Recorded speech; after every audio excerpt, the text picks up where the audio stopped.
¿Qué tal amigos en Cristo? Es un placer poder compartir con ustedes las lecturas de este domingo 31 del tiempo ordinario. Vamos a escuchar y meditar la palabra de Dios para poder llevar a cabo la acción que Jesús nos pide hoy. Escuchemos. Dios omnipotente y misericordioso, a cuya gracia se debe el que tus fieles puedan servirte digna y laudablemente, concédenos caminar sin tropiezos hacia los bienes que nos tienes prometidos. El libro del Deuteronomio.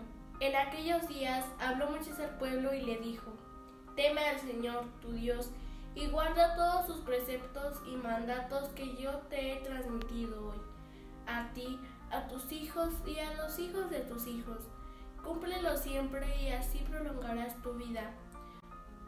Escucha pues, Israel, guárdalos y ponlos en práctica para que seas feliz y te multipliques.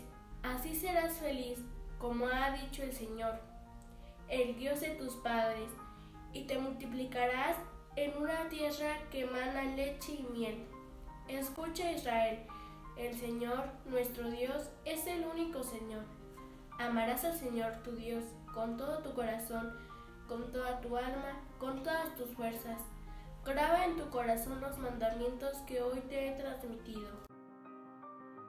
Te amo, Señor, tú eres mi fuerza. Yo te amo, Señor, tú eres mi fuerza. Yo te amo, Señor, tú eres mi fuerza. El Dios que me protege y me libera. Yo te amo, Señor, tú eres mi fuerza. Tú eres mi refugio, mi salvación, mi escudo, mi castillo. Cuando invoqué al Señor de mi esperanza, al punto me libró de mi enemigo.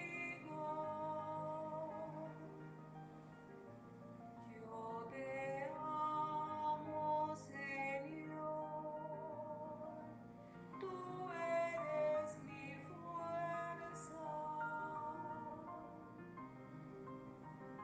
Bendito sea, Señor, que me proteges, que tú, mi Salvador, seas bendecido.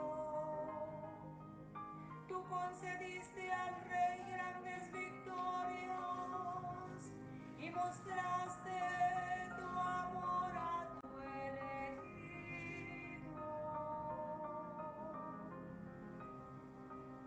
Yo te amo, Señor, tú eres mi fuerza.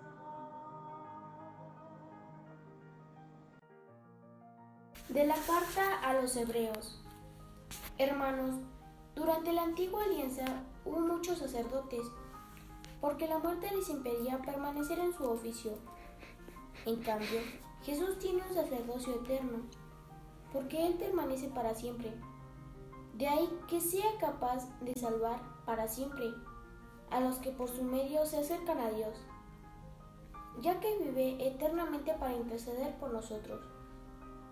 Ciertamente que un sumo sacerdote como este era el que nos convenía, santo, inocente, inmaculado, separado de los pecadores y elevado por encima de los cielos, que no necesita, como los demás sacerdotes, ofrecer diariamente víctimas, primero por sus pecados y después por los del pueblo, porque esto lo hizo de una vez para siempre, ofreciéndose a sí mismo.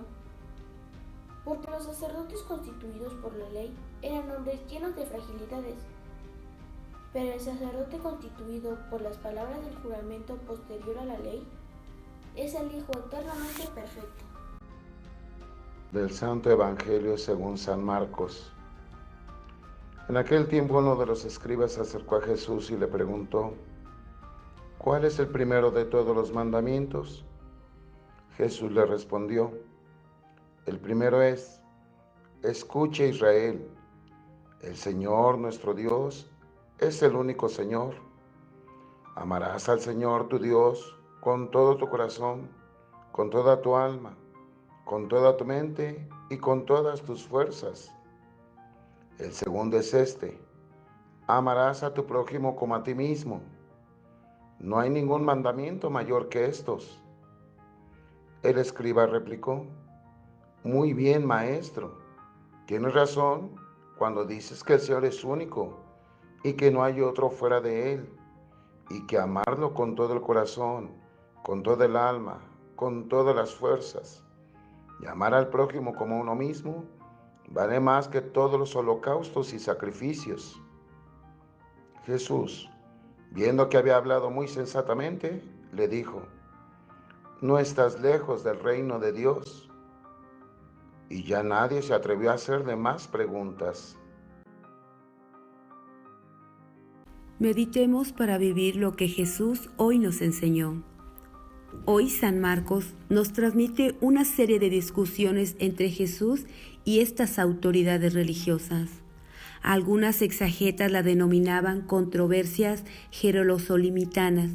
Con mucho empeño y dedicación habían logrado identificar y catalogar 613 mandamientos, 365 negativos, tantos cuantos eran los días del año, y 248 positivos, tantos cuantos se pensaban fueran los huesos del cuerpo humano, símbolo de la estructura misma de la persona.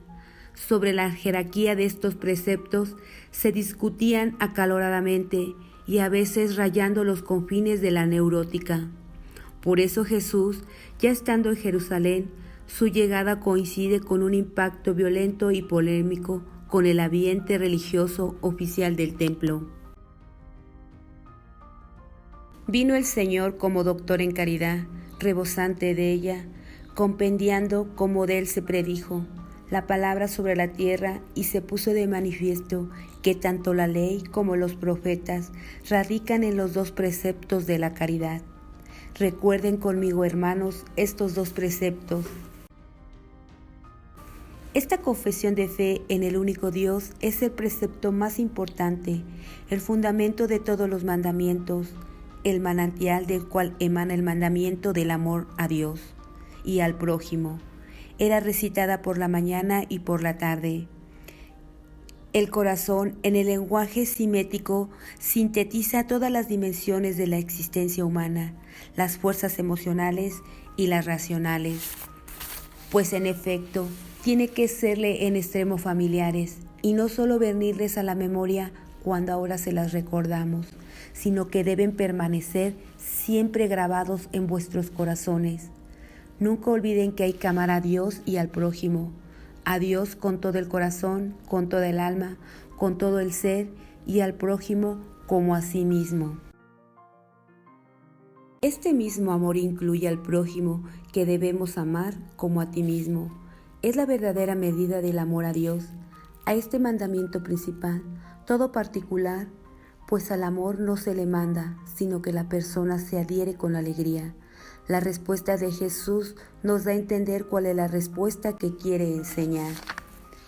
He aquí lo que hay que pensar y meditar, lo que hay que mantener vivo en el pensamiento y en la acción, lo que hay que llevar hasta el fin. El amor de Dios es primero en la jerarquía del precepto, pero el amor del prójimo es el primero en el rango de la acción. Pues el que te impuso este amor en dos preceptos no había de proponerte primero al prójimo y luego a Dios, sino al revés, a Dios primero y al prójimo después. Pero tú, que todavía no ves a Dios, amando al prójimo, haces méritos para verlo. Con el amor al prójimo, aclararás tu pupila para mirar a Dios, como sin lugar a duda dice San Juan: Quien no ama a su hermano, a quien ve, no puede amar a Dios, a quien no ve. Aquí nos hace ver el reino de Dios, que no es más que una manera de decirte, ama a Dios, y si dices, señálame a quién he de amar, ¿qué otra cosa he de responderte, sino lo que dice el mismo San Juan? A Dios nadie lo ha visto jamás, y para que no se te ocurra creerte totalmente ajeno a la visión de Dios, dice, Dios es amor, y quien permanece en el amor, permanece en Dios. Ama por tanto al prójimo y trata de averiguar dentro de ti el origen de ese amor. En él verás, tal y como ahora te es posible, al mismo Dios. El texto se concluye con esta frase y ya nadie se atrevió a hacerle más preguntas. Jesús aparece en toda su grandeza, lleno de sabiduría y autoridad, como el único maestro, el único que puede enseñarnos a vivir según Dios. En los versículos de la primera lectura hace de introducción y da el nombre a la principal oración judía, Shema. No es una predicación, es una profesión de fe en el Dios único. Escucha a Israel, expresión típica del modo de hablar del predicador del Deuteronomio. El hecho de llamar la atención de Israel con las palabras escucha supone como marcó una asamblea. El primer acto de la asamblea era profesar esta fórmula de fe.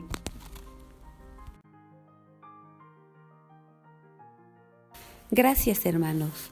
Déjate guiar por el mejor maestro y pongamos en acción al amor de los amores.